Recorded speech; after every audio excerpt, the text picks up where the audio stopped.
కార్యం అనేటటువంటి లోకస్తులుగా, లోక సంబంధులుగా ఉంటున్నారు కాబట్టి లోకములో నాటబడ్డారు.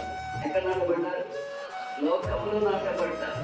ఆ లోకస్తులు ఏం కనబడుతుందో తండ్రికి చదవండి. శరీర కార్యములు స్పష్టమై ఉన్నవి. అవేవనగా చారత్వము, 2 అపవిత్రత. చూడండి ఆ కొడుకులు ఏం కనపడుతుంది మిగతా వాళ్ళు.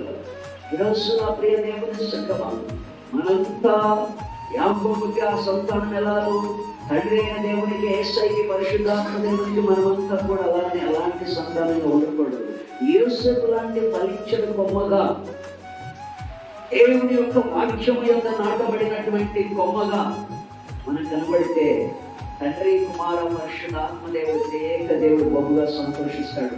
తండ్రి అయిన యాకోబు యోసేపు గురించి సంతోషించినాడు. దేవునికి స్తుతి చెప్పండి.